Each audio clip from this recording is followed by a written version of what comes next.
Ladies and gentlemen, praise God and welcome in. This is the Matthew Dark Show. Now remember, hit subscribe everywhere you get your shows. Never miss an episode. I am putting America on high alert, critical alert. Right now, what we have whirling around everywhere we turn, maximum deceit. The lies have never been so in our face, and I don't think they're hiding it anymore. I just want us to go back to November.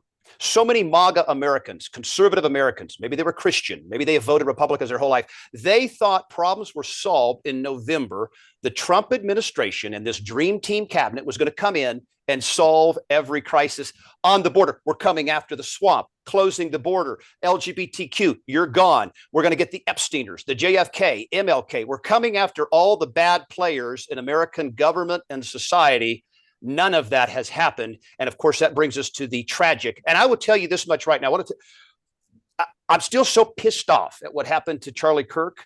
It's hard to really get in and dive down. But what we do know, stepping outside of the emotion, what they took from his family, when I think about his two kids and what they stole from his family, really makes me want to do and have unpleasant thoughts. Okay. It's cruel. It's inhumane. You never had the right. So we're not going to just say, okay, lone gunman, move on in Charlie's memory. We're going to break it down. Fantastic guest today, Ian Smith Sr. Now, his work starts back in COVID. Now, you were a gym owner during COVID in New Jersey.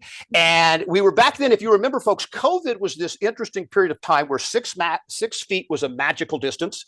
A paper mask was going to save the world just until this vaccine came out. And then everybody could get back to normal. It was all a lie. We'll be talking about that lie. But they came after you hardcore. McDonald's, Walmart, those were fine. People want to stay in shape during this isolation lockdown. We're going to send you to jail for that. Ian Smith Sr., welcome in. So good to have you. I mean, just give us a little flavor of that time. And we're still fighting that same tyrannical fight today, if we're not. Go ahead. Welcome in. Well, first of all, thank you for having me, and good intro. I think that you are spot on with not only what you're saying, but how you're feeling. And, I think it's an important message that needs to be heard and needs to be spoken loudly by everybody. Starting with the COVID era, that was, let's not call it my introduction to government corruption and tyranny and government lies, but that was my hands-on, in the driver's seats, on the receiving end of it. Truly, yes. We're all on the receiving end of government overreach and overstep, but that was about as in your face as it could get for me. I owned a gym at the time in New Jersey. It was it's kind of a good time before that. If everybody can remember, 2019 and 18, we were all kind of enjoying the feel-good nationalism under Trump 1.0. And, I was just a business owner who was kind of on the up and up. I've been an entrepreneur for 15 years now.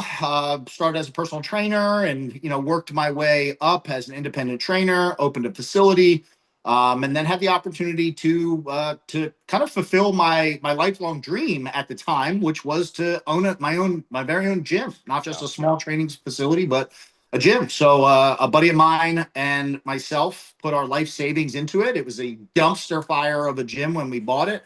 6 months behind on rent, maybe 90 to 100 people a day coming in, and just in total disrepair. And we bought the place with the understanding that we knew exactly what we had to do to turn it around, and we did. From month one, we were off to the races. We sort of cleaned it up and got the riffraff out and, really changed the environment, and we were off to the races. We were doing fantastic. And 9 months later, they said, shut your business down. You don't matter. Your customers don't matter. Health doesn't matter. Be afraid, stay inside, shut up, don't ask any questions, take the vaccine, all that good stuff. And, we didn't like that. We didn't like that for a lot of reasons. We didn't like that because we still had a lot of work to do, and there wasn't money to spare. This wasn't some corporate business that can kind of write off losses and, weather the storm.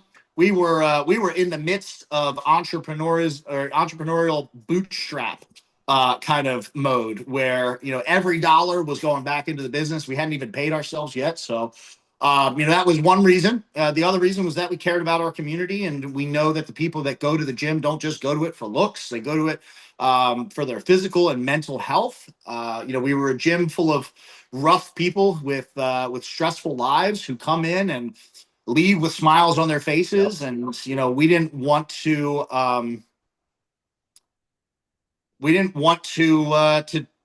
take that away from them. And at the end of the day, we just knew it wasn't the right thing. None of it made any sense, and we didn't understand. We didn't understand the gravity of the situation at first, but we understood that it was wrong. It was wrong on so many levels, but ultimately on a spiritual level, I think is what really kind of turned my stomach. And we decided, after we shut down initially, that we were going to reopen, and we were going to do it loudly and proudly. We weren't going to try to hide it. We weren't going to open the back door. We were going to say, no, this isn't right. Yes. And we're going to stand up for ourselves. And we're going to stand up for small business owners everywhere. And that we did.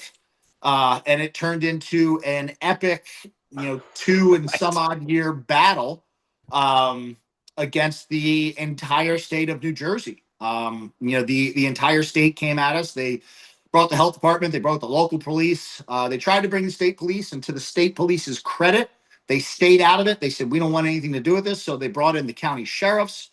They brought in the court system, the governor. Everybody was in on it. And they tried really hard to shut us down. It was a very kind of ridiculous story. Everything that they would do, we would just show the world and make them look really bad. And they just kept kind of upping the ante. So we just kept upping the ante right back. And eventually we won. And that's not just of our own doing. We were supported by people all across the state of New Jersey, the United States, and even internationally. It was a story that inspired a lot of people, but we would not have been able to do it had it not been for that collective support. The people who were in the gym, the people who shared the stories online, the small independent media, and even some of our friends in the mainstream media who covered the story and wouldn't let it go away, the people who donated, everything. We weren't charging anybody, so it was a expensive battle. Sure. But we were able to kind of weather the storm until it became so absurd that these people had to back off. And ultimately, we kept the wolves at bay. We were wounded in the battle, but we survived to fight the war that is very much ongoing. Like you said, the tyranny is still present. At the time it was the Democrats, but I think it's becoming very clear to everybody, and it was clear for a lot of people before that the uniparty is a very real thing. But I think it's becoming more and more apparent as we are now in Trump 2.0. Yeah. And we are seeing, tyranny in just a shape-shifted and different form. We're seeing the Trump administration sort of march towards a technocratic dystopian future with, Real ID, which wasn't his doing, but he certainly could have stopped it. He didn't. Oh, yeah. And the introduction of Palantir to the public lexicon, and the war in the Middle East, which apparently there were supposed to be no new ones, and we were supposed to get out of Ukraine, and all of these other things. And, we're now, I think people are really starting to realize that we don't have a lot of allies in the higher echelons of government, and that we are a subverted nation ruled by a class of politicians who work for some very, very powerful people who sit in the shadows and pull the strings. And I think that's a good thing that people are starting to realize it, but it's, it is pedal to the metal time. The window of opportunity to resist is closing. You're exactly right. You just nailed something. And I think that can be the one that everybody on the MAGA side, the Maha side, that we're going to take America back side can go to. The uniparty concept. I think we've known about that. I think most people have understand that there's 2 tiers of adjustment. They're up there. We're down here. The rules are set for them. We're sort of subject to them until Trump. And I think most Americans on our side thought, okay, we've got an ally now. We've got one stronger that will never be captured, that will never be taken over, that will always fight for us. And so I guess the question is this: what does it look like when your worst nightmare comes true? And that worst nightmare is when that ally that you thought you had that was going to take your voice to Washington, D.C., becomes captured, becomes beholden to the same toxic system that we've been watching for 100 years as America's just eroded culturally, societally. We're talking about taxes now. I don't know how people can't come together on two terms: the interest rate we pay on our credit cards and the taxes that we are paying. If you like blue hair and transgender, awesome for you. I find it disgusting. But you know what I find equally disgusting? My credit card bill and the taxes and the property taxes. Can we all join hands on that one? And just like your hat says, you want to put a fear in somebody, it should be to that little group of about 1,000 people in Washington, D.C., and then another 1,000 globally that are pulling these exact strings. So I want to get right to, I think, 3 issues that America has to move on, because that window is going to close. That's why Charlie Kirk's situation is so important, that we're on it in real-time analysis. I want to go back and draw some comparisons, the similarities to 9/11. You know, with 9/11, also an historic government lie. I mean, the idea that a guy in a cave in Afghanistan took out 3 buildings in New York City with 2 planes and they all fell in free fall demolition is outrageous. In fact, 9/11 is the greatest conspiracy theory of all time. Maybe that and the moon. But we're talking about something very similar, where physics all of a sudden are changing in this very special moment. Charlie Kirk's murder. Now, what's crazy to me, and I saw those initially Wednesday the 10th, and the headline is this: Charlie Kirk has been shot. Now, when they were posting that he was shot, they knew exactly what had happened to him. Nobody survives stuff like that, but they said he was wounded going on.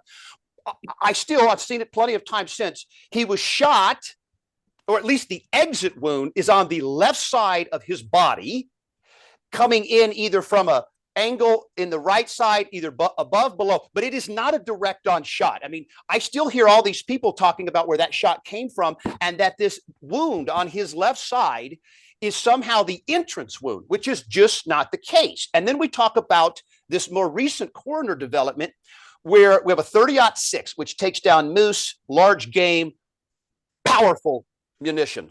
It'll rip through a helmet. It'll rip through an unarmored vehicle. It'll bust a brick wide open. Powerful.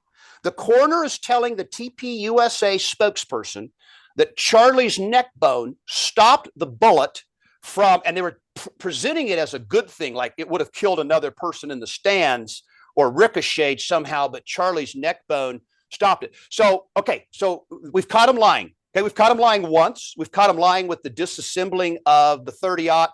We've caught him, you know, the text messages are absolutely hilarious. I don't know if you've seen a little of the social media stuff going on.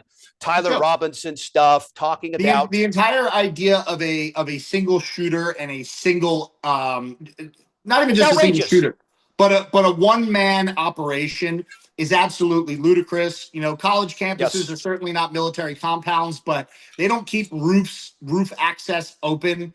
You know, on college campuses, you're given a series of like finely curated video footage of this man who apparently was able to get up on the roof undetected with a hunting rifle, which, you know, for anybody who's not familiar with guns, they're not small. And they do come apart, but even when they do, they don't fit in backpacks. There's not a single backpack on the consumer market that can fit a hunting rifle in it. The barrel itself, let alone the butt of the gun, will not go in it. So you're not going to walk in unnoticed with a gun, nor are you going to be able to assemble it on the roof without any practice shot or sighting of the scope and be accurate. That's correct. Absolutely ludicrous. Anybody who's ever had any training with a firearm would be able to tell you that, and especially an expert. And I'm no expert by any stretch of the imagination, but you don't just slap a sight on the top of a gun and it's perfect. There's an entire process of sighting where you have to change things on the gun to make sure that that sight is. You're not going to slap it on and hit a kill shot. It's just not. It's not believable. And then, also, Ian, recall, unless he's a sociopath, psycho, serial killer, you're getting ready to do something on a public stage. You're going to execute a very high profile. And also, he's got no nerves. He also, all those variables. Yeah, no nerves. And he was able to take apart the gun apparently instantly, which I have a buddy who is a former Marine. He had a hunting rifle. He did a video on it. It takes him a full minute to take it apart. And that's That's with Yep. no adrenaline dump whatsoever. If you just executed a man in public, you are not going to have fine motor skills to be able to pull that apart with an Allen wrench. Never mind the fact that immediately after the shot, seconds later, you see a man running across the roof at full speed. Yes. So how that gun miraculously came apart, and then the story gets even stupider. It was put together back in the woods perfectly, which makes absolutely no sense for anybody who's looking to commit a crime. You know, he was at Dairy Queen shortly after, calm and composed. He apparently pulled off a great heist, but went home and told his father about it. Yeah. And then left no evidence anywhere besides these text messages, apparently, where he, you know, like things like this just don't happen. Oh, you know, I've left no evidence. I've had a clean assassination, and now all of a sudden I'm going to tell my trans lover about it in grave detail, as if those those messages could be retrieved in the simplest of court cases, let alone a high profile murder. There was apparently Discord messages, but you know, the same day Discord came out and said no such thing exists, and then all of a sudden they do exist, and we have messages that just totally admit the crime. None of it makes any sense, just in terms of the single man operation. That doesn't answer why there were two people in the crowd who claimed it to use as a distraction. That doesn't explain this mysterious jet that, you know, apparently just took off right afterwards, which, hey, there could be an assumption, there could be an explanation for that, but we haven't been offered one. That's right. Every question that we have is shunned by the GOP. We're just supposed to go ahead and believe it. And, you know, just because Kash Patel, who is Trump's guy, is the director of the FBI, we're supposed to all of a sudden trust the FBI as if these people have never lied. Even though we know currently they're lying. We know that they're lying about the Epstein files. We know that Kash they're lying. Patel is a habitual liar. That's on the record. You don't have to look very far. Kash Patel was on Stu Peters' show 8 times, and he actually had the brazen authority to lie in his testimony when he was being confirmed. He's a liar. And Americans on the MAGA Maha side, that's the question that we're asking right now. This smells, this stinks. I don't care if it's Pam Bondi. I don't care if it's Dan Bongino, Kash Patel. These guys have obviously all been compromised, because before they were in government, they were the toughest guys on the block. We're coming after you. Now, Dan Bongino told us to never let down the Epstein files. He made a podcast. His podcast was one of the most viewed podcasts. Oh my gosh. The most listened to podcasts. And he talked about it for years, and he laid out the evidence for years. And he told people, do not let this go. Do not let this go. And then as soon as he's in the FBI, all of a sudden we're supposed to let it go. It's a suicide. And, you know, it's a suicide. Case closed. We've seen the files. There's nothing to see here. Trust us. We're the FBI. We're the good FBI, not the normal FBI that's lied to you forever. Right. You know, and it's just what's really disheartening is, well, first of all, a lot of people aren't buying it. And that's a fantastic thing. When the bullshit is in your face so strongly, you know, you can't help but to smell it. And there are a lot of people who are being woken up by this. And I think that the administration really counted on the fact that people wouldn't be.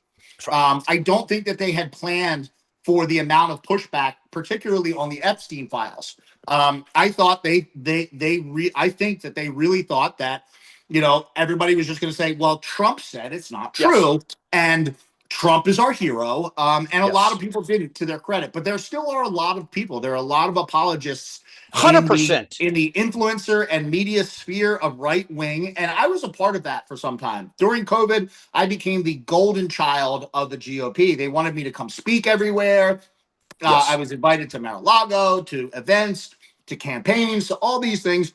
So I've seen the inner workings of this influencer / small media sphere, where during COVID, it had some credibility. It truly did. But what it has become is just an extension of the mainstream media. Yes. It has been completely subverted. It's been monetized to the point that these people either A, don't care and they're just willing to take a paycheck, or B, they're afraid of losing their only source of income, because a lot of these people don't have real jobs at the end of the day. They've quit their jobs to become full-time podcasters.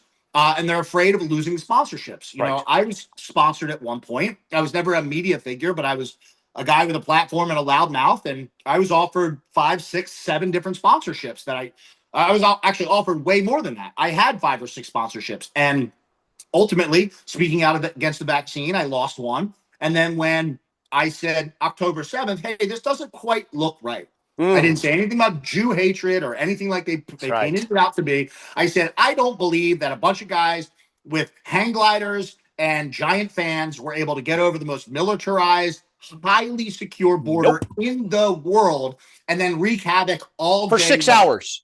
Yeah, just doesn't seem plausible to me. And I was labeled immediately an anti-Semite overnight. There was a media campaign against me. Media Matters, Stop Anti-Semites, Forbes, Time Magazine, Philadelphia Magazine. All these people came out and said, oh, don't listen to that guy. He's an anti-Semite. And the GOP turned their back on me. You know, and so I've seen this. But what bothers me is the apologists who still stay, who put aside their values, because these are people who have portrayed themselves to be truth tellers, to be people who value the truth over anything, who value small government, who value government transparency, all of these things. And they don't do it. They take a paycheck, and now they're just the mouthpiece of the GOP, aka MAGA, because that's what the GOP is. MAGA was taken over by the GOP.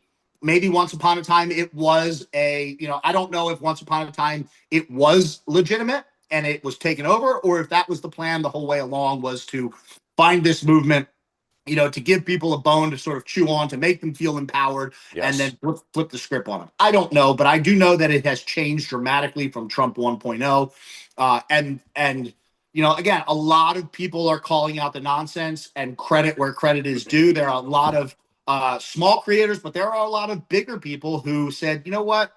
I don't care if you silence me. I don't care if you pull my sponsorships. I don't care if you deplatform me. I don't care. So credit to those people who are not afraid, big or small, to continue telling the truth, because that's all that matters. It doesn't matter. I am not a team player when it comes to my team being corrupt and using me and whatever. I'm Team America. That's right. And that's what every American should be. They should be Team America. Whether you're left-leaning, whether you're right-leaning, whether you're somewhere in the middle, you should be Team America first and foremost. And these people are exposing themselves to be Team Money.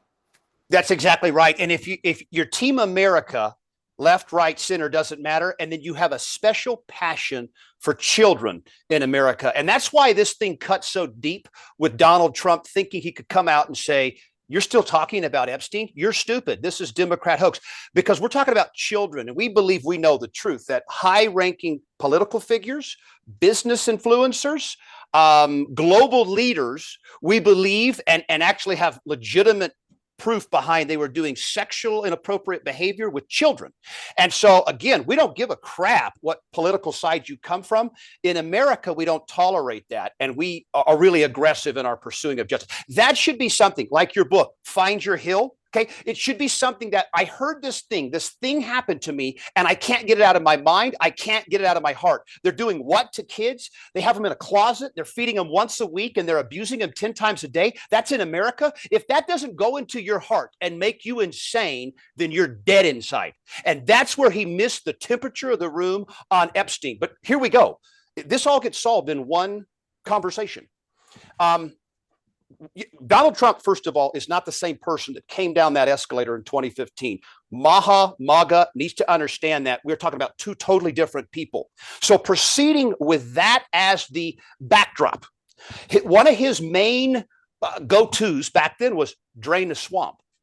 And do you know how you drain that swamp overnight? You start having on the table public conversations about Israel, and particularly the Epstein files, because what Trump is protecting, I don't actually believe Donald Trump was having sex with children at the island. I don't think that's what he was partaking in. I think he was a billionaire in a perverted billionaire social club. He knew what they were doing. They were doing business deals. I think that's a society where there's some disgusting stuff going on, but he knows more than anything is that if you disrupt this Israeli-American relationship, if you show American politicians are maybe some of the dirtiest, most filthy scum on the planet, and everybody can see it, here's how much they stole, and here's how many kids they raped. You put that out there for the public, it changes the world forever. And we're coming up to that moment because Israel is making its way into almost all the conversations now. Why? Well, they have influence in almost everything that's going on.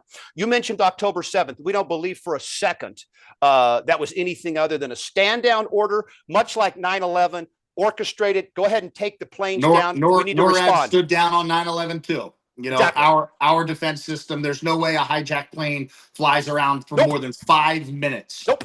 In any normal situation, if there's a hijacked plane that is not in communication, there are fighter jets scrambled and they will be right up your ass, right next to you, right above you, and right below you within minutes. Yeah. Within minutes, anywhere in the country, that is true. Yes. You know, and that happened on October 11th, or excuse me, September 11th, just magically. And you had the same exact play. Yes. On October 7th. It's same play, different details. Yes. You know, this is the most militarized, most protected, most highly advanced and well-funded border on the planet. Yes. We know that. We know that to be a fact. That's not up for debate. Nope. There is no other border in the country that is as secure as Israel's. And there is Correct. not a chance in hell that a bunch of poorly funded, I don't care what their training is, I don't care how extreme they are, nothing. That's not IDF. Happen. It doesn't happen like that. And the evidence has since come out. They've admitted it. They've admitted that they were stand down orders. They admitted that they killed their own people. They admitted all these things. But what happens is the emotion has already been triggered. Yes. And the wheels are already set in motion. And those articles that come out never make their way into headline news. They never make it on the evening news. They'll never be on Fox. Nope. All we heard was they're putting babies in the oven, in the microwave, and they're raping everyone. That's all we heard, and it's enough to get the flames going. Yeah, and that's the same thing with COVID. We saw bodies dropping in China, just dropping in the streets, and we saw the bodies being stacked outside of New York City. And that was and same thing. That's enough to set into motion the machine. And once the machine gets moving, it's not going to stop until enough people start speaking out against it. Yes. You know, COVID eventually lost its steam, and it's because enough people said enough is enough. And that is the same exact thing that needs to happen with the war against Hamas. Yes. And this is not, you know, the same, again, it's the same mechanisms being pulled, just different language. In COVID, if you were against COVID restrictions, you were a grandma killer. You know, if you're against Israel's war in Gaza, you know, you're a Hamas sympathizer. I was neither of those things, and I still am neither of those things. Yes. I have no sympathy for Hamas. I don't personally care about it. Yes. I don't care what really happens to those militants. What I care about is the tens of thousands of innocents and the tens of thousands of children who have died and who continue to die every day. And the American lives and the American taxpayer dollars. I saw you just note we had 4 American citizens killed, and it's this Israeli response is, you know, we'll try to do better next time with the civilian casualties. When's enough? They've done that, and that's not those aren't the first. I think you know, there's no counter. There's nobody keeping track, but you know, going off of news stories, there's at least 11. There's at least 11. And that doesn't include other countries, other innocents. That doesn't include journalists. It doesn't include aid workers. It doesn't include other people. You know, and we have a body count that's I don't even know where it's at. It's a lying number. 100,000 or more. It has to be. People need to understand the population of the Gaza region was 2.1 million. 50% of the population in Gaza is under 18. Kids, children. You're telling me they haven't killed 100,000 18-year-olds or younger yet? How? There's nowhere for them to go. They just haven't found them all under the rubble. They've been outcast to places. They're going to be dead in the desert somewhere. The actual casualty of what Israel has done to the region. Now they're in Qatar. Now they're in Yemen. They're in, you know, they're everywhere. Lebanon. Yeah. Lebanon. If there's a terrorist somewhere in the world, basically what we have to give the blessing of Israel to annihilate everything in the path to get there. Where did that come from? Why on earth would people subscribe to sending our children, or God forbid, could you imagine having a child, no parents, they're dead, kid hasn't eaten in the week. Your kid couldn't make it 3 hours without a snack, and you're okay letting Gazan children starve, suffer, be terrified. It's disgusting, but it is right on cue with the demonic absolutely parasitic behavior of modern day Judaism and this Judeo-Christian lie that we're all just supposed to sit back and say, yeah, I know it's really wicked, but it's Israel, so we can't say anything. I'm done. I'm so done with that. Yeah, it is Zionism with the mask off at this point. Yeah. And this isn't anything new. I mean, we killed a million civilians in Iraq. Yep. And who knows how accurate that count is? It's probably higher. Right. We destroyed Afghanistan, all of these places looking for some guy who was in a cave who apparently eluded us for years. And then even after we got him, we were still there. And now Trump's talking about wanting to go back. And put the deaths aside for 1 second, right? Because people die every day. People die every day. There's wars. There's genocides going on all over the world. Yes, I've heard that point. That's not an accurate rebuttal, because if we can do something about it, we should. And if we can talk about it, we should. And we fund it. Right. I think that's the most important aspect of that, is that not only are these things happening, yes, you can't stop all the evil in the world. There are bad people everywhere. There will always be bad people in the world. Excuse me. That's nothing new. Right. But our taxpayer dollars directly fund the conflicts in the Middle East, and they have for a very, very long time. So we have to start looking at who is perpetuating these conflicts and who benefits most from them. Yeah. The Christian Zionist belief that somehow Israel is protecting us from the evil of the world is an absolutely ludicrous claim. Ron Paul talked about this when I was a kid. It is a CIA term, a term that they coined. It's called blowback. And when you're in people's backyards fucking with people, you are going to breed more extremism. Yes. If that was happening here, if China was in Canada and they were bombing us and they were doing all these things and they were annexing properties and they were pushing us into open air prisons and they were coming in and they were doing all these things, Americans would be extremists as well. They would be Christian extremists. They would be American extremists. And to pretend for 1 second like you can't understand that is ludicrous. And that's not sympathizing with people who kill, the Hamas fighters and the Hezbollah fighters. That's not sympathizing with them for 1 second. Fuck them too. Yes. But the reality is that we have a part in this and we play a very big part in it. And to ignore that is playing stupid at this point. Yes. If you're so stupid as an American or so heartless as an American, Israel is killing 8 civilians for every 2 terrorists, and that is being stamped and deemed as acceptable as their pursuit to defend themselves. So if you're a Christian American 6,000 miles away, and I repeat that stat to you, that Israel is killing 8 civilians for every 2 terrorists, are you okay with it? You're paying for that. So the kid that they just sniped, a couple bucks from your job this week went to that bullet. Are you okay with that? So see, and if you're not okay with that, then if you say, well, I'm fine with that because Hamas is so evil. Okay.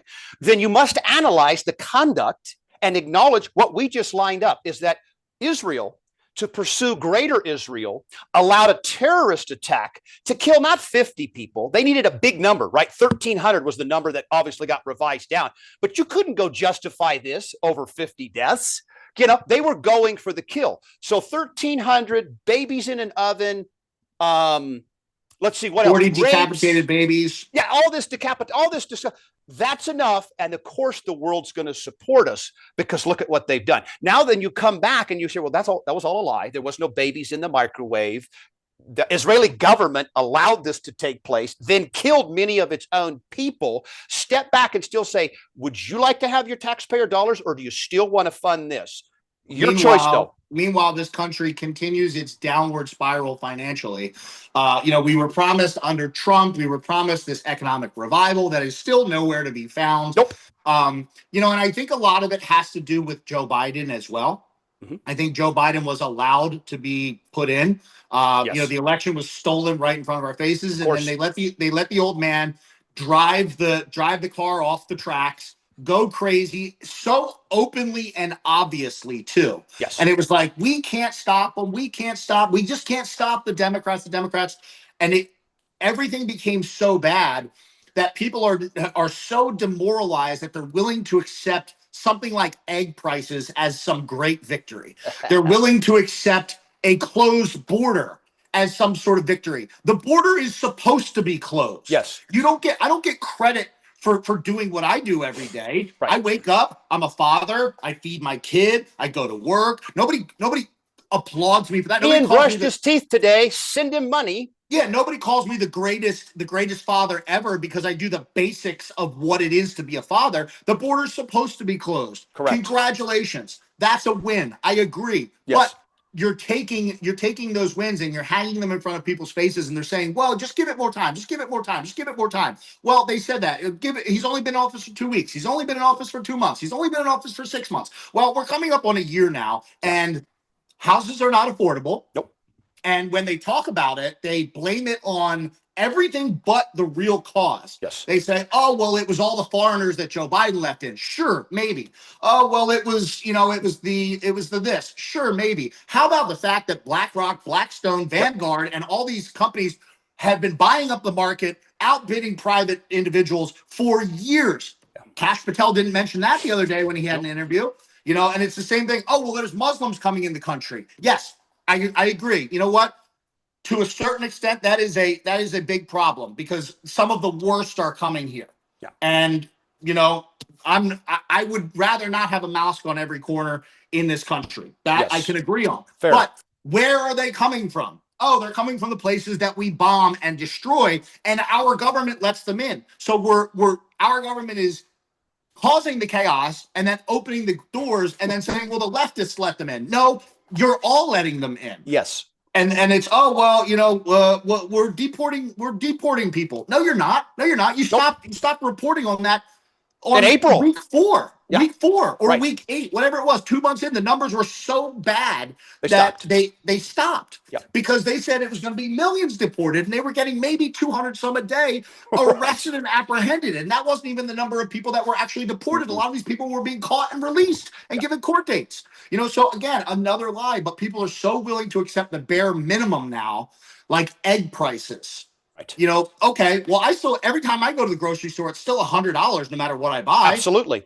My gas is still more than $3 a gallon. I drive a diesel truck. It's almost $4 a gallon. It was the same thing under Joe Biden. Exactly right. And so we're celebrating these hollow, empty victories. Oh, great. No more boys in girls' bathrooms. Cool. Never should have been that way. Exactly. You could swipe a pen, fucking be done with that. That's right. Who asked for Palantir to have government contracts and create an AI mega database? Oh, well, it's for ICE. No, it's not. For you and me. ICE is the testing ground. ICE is the testing ground. Never in the history of government has government ever acquired a power and not turned around and used it later against the people. It's always 100%. about what is the current threat, which is manufactured, completely manufactured. The border was allowed to be open. The border wall's still not done. And it's, we have to do it because of ICE and the terrorists. Well, the people in this country who were let in by the same government, sure, maybe it wasn't Trump's administration, but it was the same government. Government has created the problem, and then they provide the solution. And the solution is not, hey, let's just deport them and get them all out of here. It's no, let's track and database and put AI on top of it so that we can now use that against every single American whenever we want. And if even just for a second you think that Trump is not going to use that, which I doubt, I sure think he is, even if that's true, what happens after Trump? Right. That power still exists, and eventually somebody is going to be in office who will use it against you. And if you can't see that, I'm sorry, but you're a moron. Well said. We know that this is long-term captured globalist type, well beyond Trump. If you look at just the big, beautiful bill, it had 10 years of a hands-off from the state level to mess with this AI development integration. So we know this. And if anybody knows anything about J.D. Vance, it's a fake name. It's a fake background. He's a handcrafted Palantir special. He's a lover boy with Peter Thiel. And just so conservatives know, I'll be very direct. He claims to be a conservative. Guy's a homosexual. Okay. I don't understand how you can be an active, proud homosexual like he is, and then say, I also subscribe to Christian conservative values. So he's a fake. He's a billionaire. He's a PayPal mafia member. He's with Elon Musk. Their whole thing is data collection and then turn it around, use it against you. They said, oh, we don't want a central bank digital currency. That is happening as we speak right now. They've been implementing that. We're going with cancer mRNA vaccines. That's another big, powerful, famous Jew, Larry Ellison.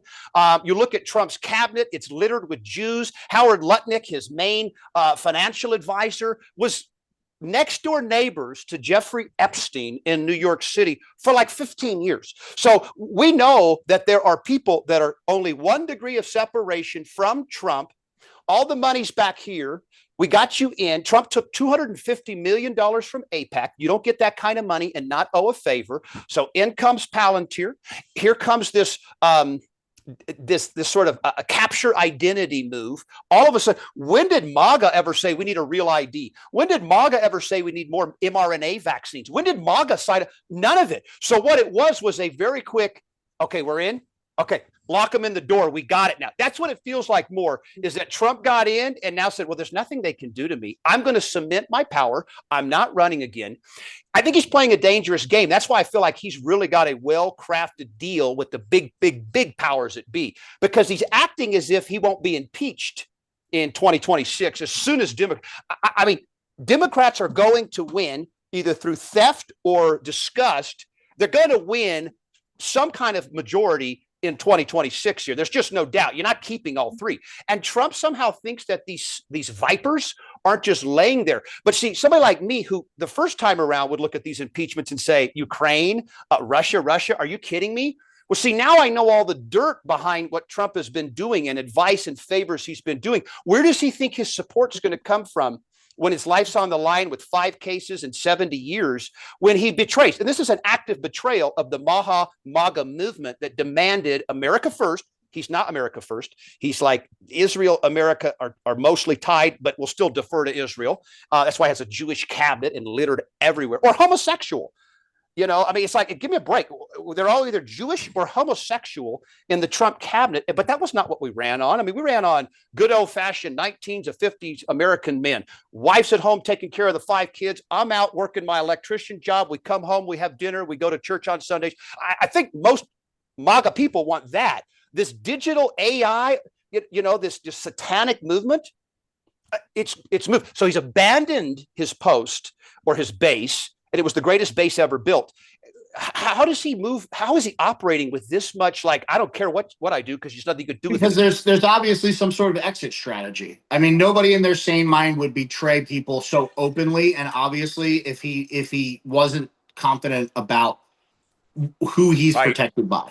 And again, they use these people who claim to be Jewish but who are absolutely not Jewish. Talmud Jews, yes. Exactly. These are Jews in name only. These are not your neighbor down the street. Moses, none of these. No. Whose bat mitzvah you went to. Right. These are people who claim to be Jews and who are, for the most part, atheists. Yes. Openly atheist, non-practicing Jews. They're not Jews that abide by the Torah. They're Talmudic Jews, which are 2 wildly different things. Yes. And if just for a second you think these people have your best interest in mind, just listen to what they say. Yes. They will tell you that their allegiance is with the state of Israel. Their allegiance is to the mission of Zionism.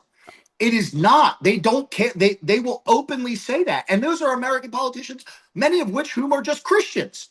Or who claim to be Christian, who claim to be Christian Zionists, who have fallen into or are a part of the evangelical, Christian Zionist trap that somehow totally ignore the word of Christ, who told these people that who told us that these people claim to be Jewish, but they are not. They are of the synagogue of Satan.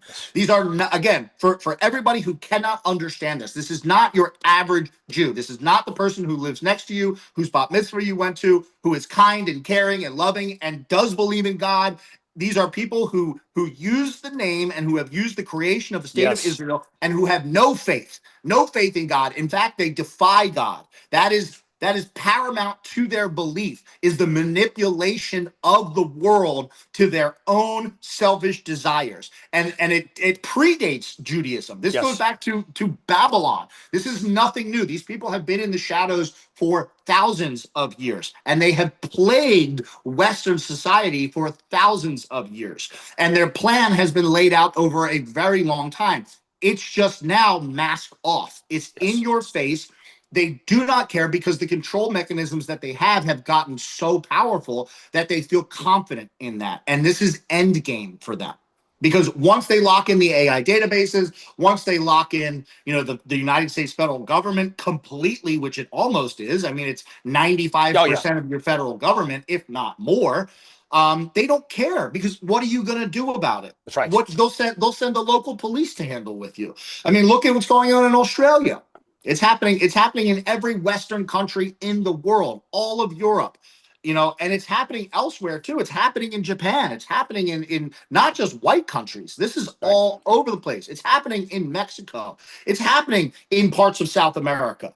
It's, again, to reiterate for those who don't get it, it's not, it is people who do not have any faith in God and who in fact defy him. Yes. They believe that they are all powerful. They believe that they are rightful in what they are doing, and they will tell you and show you it because they believe that absolves them of any guilt.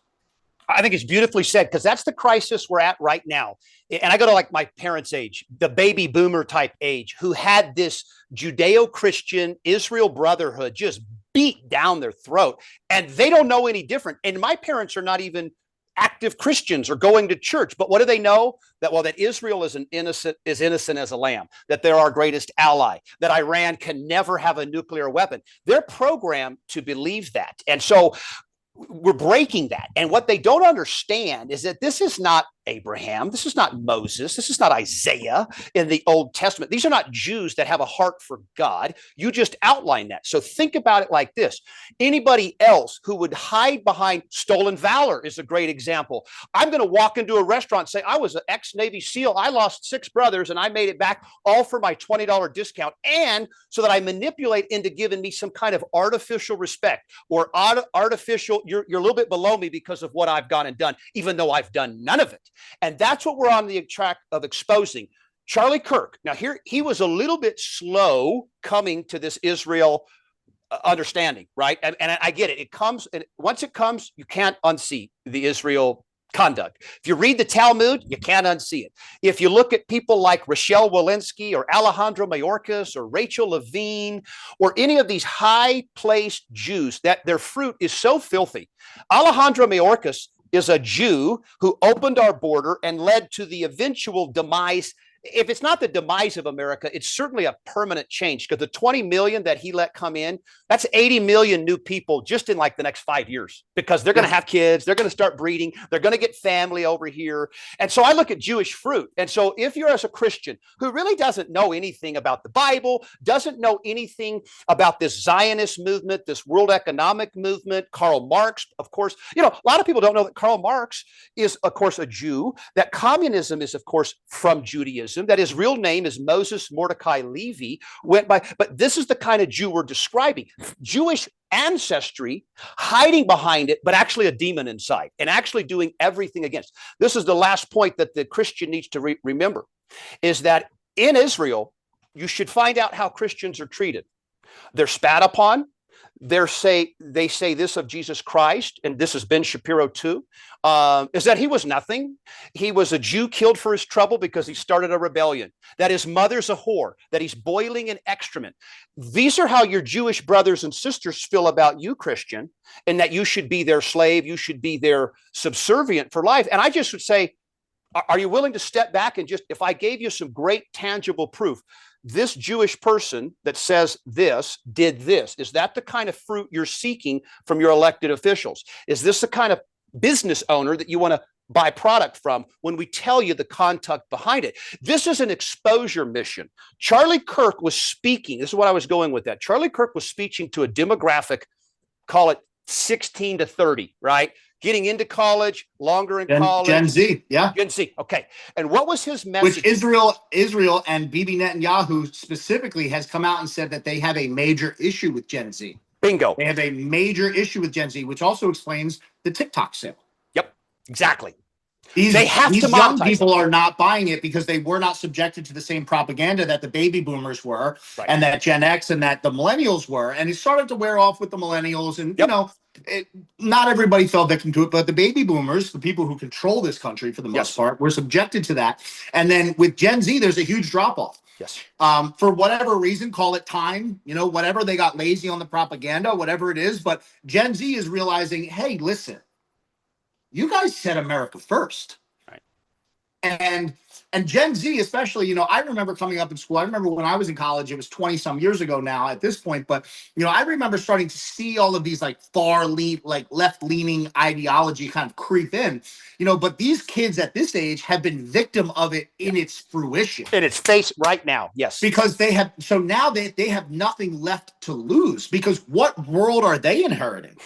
Right. You know, these people can't, the idea of getting married and buying a home at 20 years old, like the baby boomers did, is absurdly ludicrous. Not going to happen. You know, maybe 0.1%. Yeah. You know, if your parents buy you a house, yes. Other than that, not happening. And it's still difficult for millennials. I know a lot of millennials who still rent. You know, people my age who brother, I heard just the other day, the national first-time buyer age right now is 38 years old. First-time home buyer. That's like 15 to 20 years. Yeah, I was 33. 37. Okay. 37. There you go. Well, I couldn't afford it in my 20s. I was financially able to buy a house, and I had to buy it at 7.5%. There you go. Yep. You know, and so they've lost Gen Z, and now they're scrambling to quiet Gen Z. And I think that this is where and you know, this is just my idea. I could be wrong, but I think this is where the danger of Charlie Kirk came, is that Charlie Kirk was going through an awakening. You know, and you can't blame Christians for not knowing this, because they've been taught it. They've been taught it from people that they trust most. They're church leaders. Yeah, exactly. But Charlie Kirk questioned October 7th. He questioned it early. He was actually one of the first big people to question it, but he was still very pro-Israel, And slowly but surely, he started to show signs that, hey, I'm America first, and I'm a Christian first. Yes. And something isn't sitting right with me. And he is or was the most influential figure for Gen Z. Yes.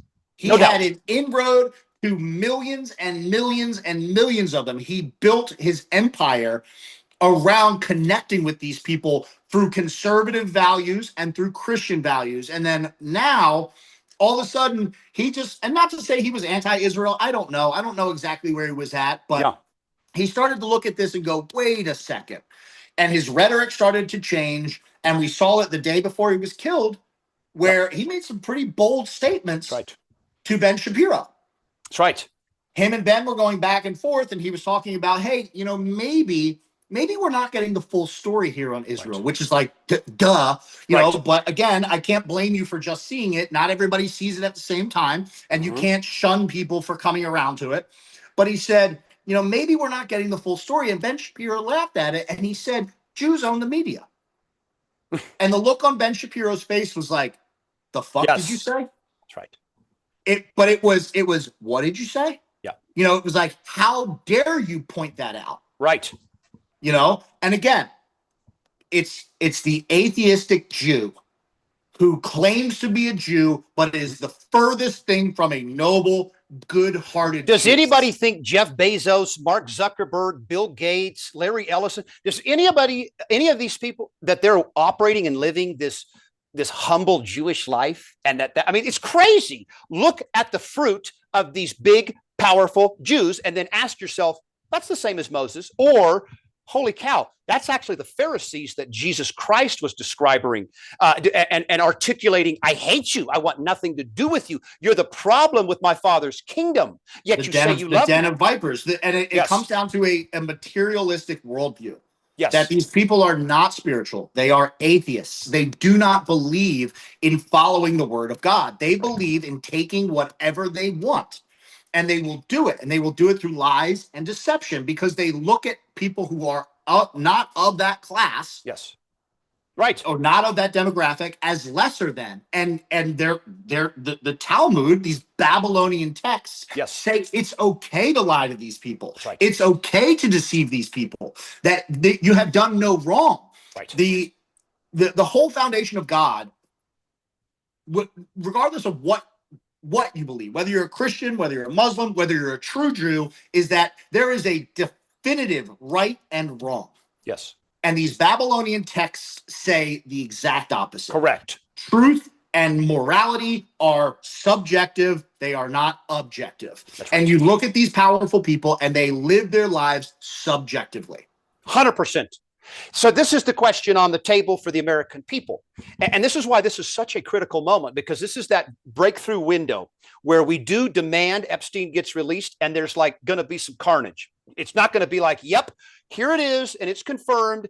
Jeff Epstein had all 10,000 children to himself, never involved another person, even though Lex Wexner, CEO of Victoria's Secret, gave him power of attorney, bought him the second largest house in Ohio, gifted him that Manhattan penthouse, $70 million. JP Morgan, they're all involved. Okay, so we know that's a lie. Okay, so we get truth on that. Charlie Kirk story, because here's the scary part. This is where I think they do from this intelligence government wickedness is not the truth behind 9/11 is so horrific, so awful. Meaning our own government, our own intelligence agencies allowed the murder of 3,000 people and then spun it into a lie. To get that truth out, I don't know that the world could handle it if we got full disclosure. Charlie Kirk and Epstein, same thing. This was a great man, an ambassador for Christ, an ambassador for young people, for the Constitution.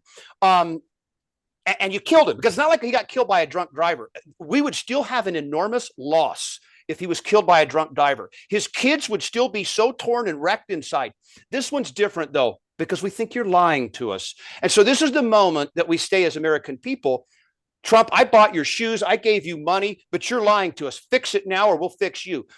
How close do you think America is in that mentality? You and me, we're done. We're seeing, no, you lied to us. You're no different than all the others, President Trump, because you did get involved in new wars. You did protect the billionaire. You did not make good on your word.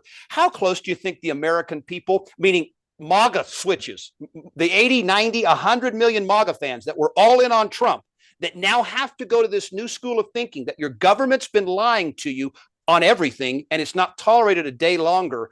Do you think we're even close? Do we even have time to right the ship? I don't. You know, there's always time and there's always hope in my book. You know, and I believe that because I believe in God, and Yes. I believe that good prevails in the end. But I do believe that there is turbulence ahead, and that things will have to get worse Yes. for it to reach a tipping point where people are finally done with it. And there are people who message me every day, and I spend a lot of time talking to people. And when I started speaking out against Trump, I lost probably 150 to 200,000 people who followed me over the course of 3 years. And I get messages every day, people saying, hey, I unfollowed you, man. I thought you were too hard on this guy. I thought you had gone to a leftist. I thought this, but thank you for not stopping, because I heard your message again. Yes. And I can't disagree with you. I got 3 messages this morning saying that. So it is happening. The question is, how does it get achieved? I think, because what we learned from COVID is that people will hang on to the smallest shred of comfort, instead of stand up for themselves and sacrifice. Right. And that has absolutely nothing to do with violence. Sacrifice in the sense of sacrificing their own comfort, their financial situation, whatever it is, even their own ego, Yes. is something that people latch to. And I think it does it. There has to be more pain, which I wish it wasn't like that, but it has to get worse until it's so obvious that you cannot stick your head in the sand any longer. When that is, I don't know. And what that looks like, I don't know. Nobody wants violence. Nobody wants the utter destruction of our system, because the American system at its core is a beautiful one. Yes. But we are so far off the rails Yes. that the correction is going to be uncomfortable regardless. You know, to get back to those So founding principles, you know, just the education alone, just the deprogramming and education alone, there's so much to learn about who we are supposed to be as a nation and who we currently are, and what it will take. You know, Thomas Edison warned about this. He warned about the dangers of democracy. And he said one of the worst and most just horrible dangers of democracy can face is an uneducated public. And we have that in spades. Yeah. You know, you cannot entrust people with the right to vote. And that's not to say take away people's voting, but you can't rely on people to make a good decision at the voting booth when they are willfully or unwillfully ignorant to how the system actually works. And, you know, I got an inside peek at that when I ran for Congress. Mm-hmm. You know, I thought, I was like, you know, the system's corrupt, you know, but I'm going to get in there and I'm going to, yeah, right. Yeah, right. I announced my candidacy for GOP and they said, not you.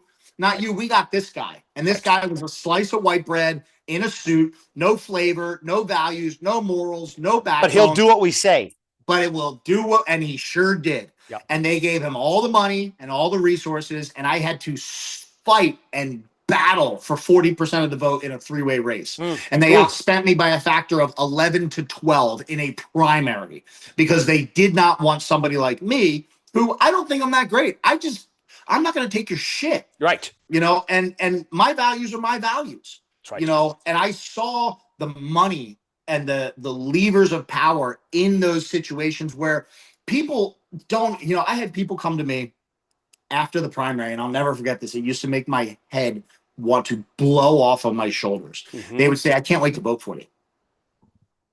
After the primary. Oh.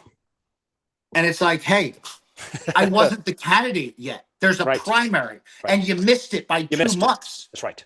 Because that's the uneducated. You're so busy, and to a certain degree, you can't blame people. You know, you have to blame people, but you have to have some understanding is that people are so caught up in the chaos of their lives, you know, because the world is designed like that. Exactly. It's designed to keep you busy and distracted and all these comforts and this and that, to where these people don't even know how the politicians who get put in front of them wind up there. Nope.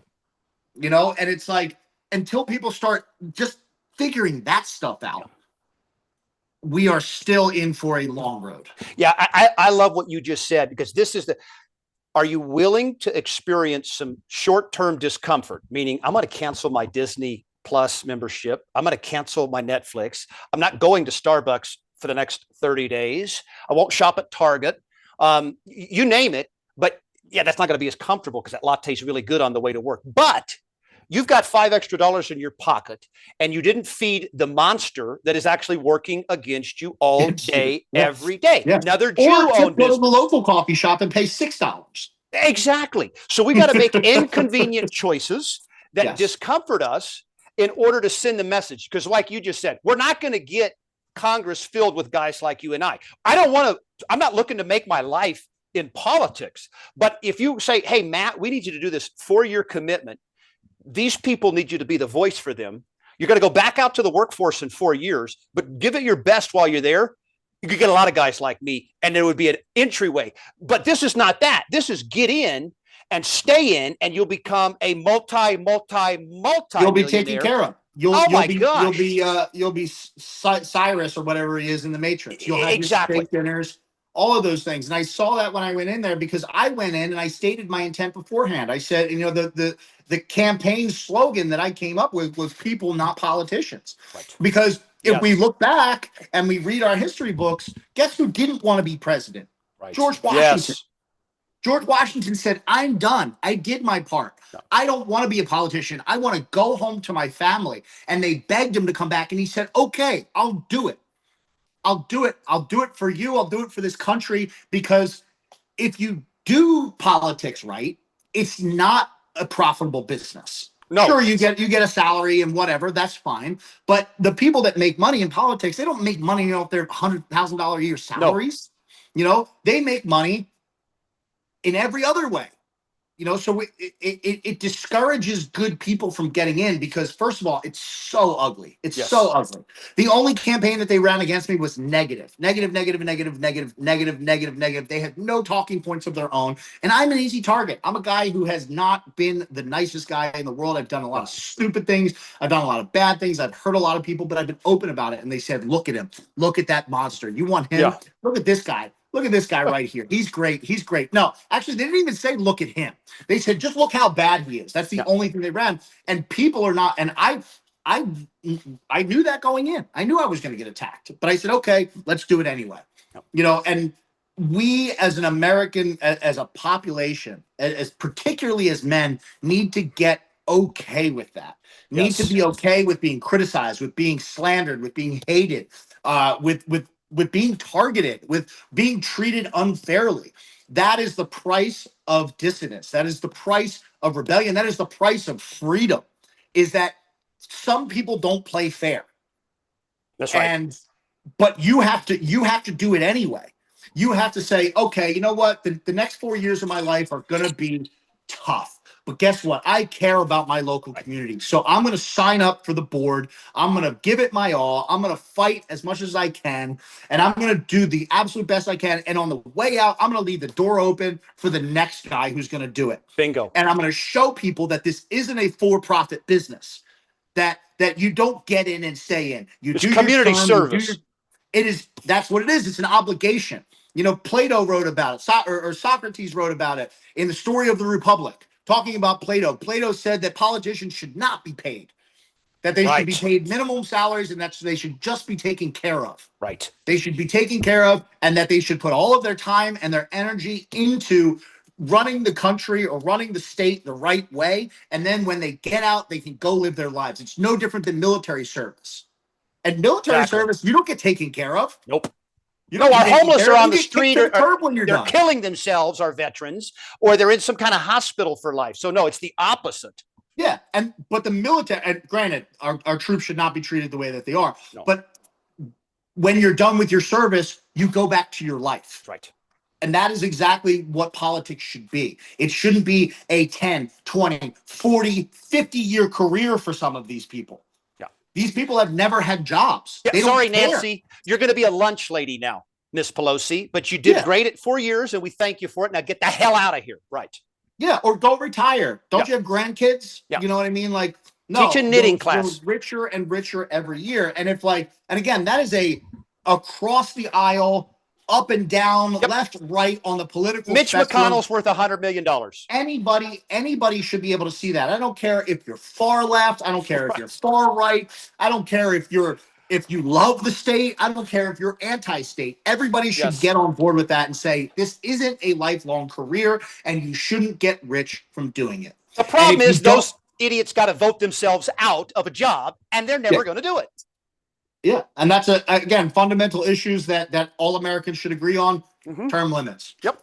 Campaign spending. Yep. I understand that money makes the world go round. I had an idea and I was bastardized for it. I told the GOP that we should push for a bill that said whatever the campaign is, there's a set maximum that you can fundraise. 50 grand. And guess what? Show me what you can do with that 50 grand. Yeah. Exactly. Show me how great of a campaign you can take. If you can fundraise it, sure, it's not given to you. You have to fundraise it yourself. But if you're running for Congress, you've got $100,000. Yeah. And you can't raise a penny or spend a penny more. Yeah. Show me what you can do with that. And we look at these campaigns, again, in the primary, they spent $1.3 million to beat me. No wonder these people can't balance a budget. No kidding. No wonder they've never had to. It's fake free money just coming in from wherever. Oh, okay, another ad. No problem. If you had to get in with the budget, maybe you'd understand how to balance a budget. There you go. There you go. And that's never going to happen because that also causes them discomfort. And the last thing in the world we want is our political class experiencing any discomfort. Brother, what's the way? Okay, we've got the book is available. I know we've got an iansmith.biz we can access and follow. What's the best way to follow you, keep track of all your stuff? Instagram and Twitter, and that's Ian Smith Fitness. Excellent. Yeah, gosh. Well, this has been a pretty volatile show. This is where we've got to get our listeners' minds around. The average American thinking, making the assumption that your government is lying to you, starting there, that's a really good place to be. Okay. They don't have our best interest. There everywhere. You know, the idea that people believe stuff and then you have to convince them otherwise. Right. A good assumption for life in general is just assume whatever you're being told is not true. Yeah. If I came to you today and said, hey, I got an idea, you're going to make $1 million. You'd probably go, tell me about it. Like, yes. Okay, convince me. Exactly. Apply that to everything. Apply that to any time a politician, media figure, anybody speaks. Say, I don't believe you. Yeah, prove it. Prove it to me. I might believe you, but I'm not going to believe you just because you're a talking head on Fox News or just because you're the president of the United States or the director of the FBI. Prove it to me. Yeah. That's exactly right. We are now the American people, and you will now prove and earn your role in America. That's the only way we have to do it. We're only tolerating truth. We're truth seekers. We're truth hunters. Everything else is unacceptable. Brother, we're going to do this again because we are just getting started. If you thought, oh, good, Joe Biden's out, the chaos is over, wrong. Actually just started entering a very scary period of time. Ian Smith Sr., catch him on X, catch him online, catch him on Instagram. Thank you, brother. Folks, do this until next time. Serve God, help others, stay good. Goodbye.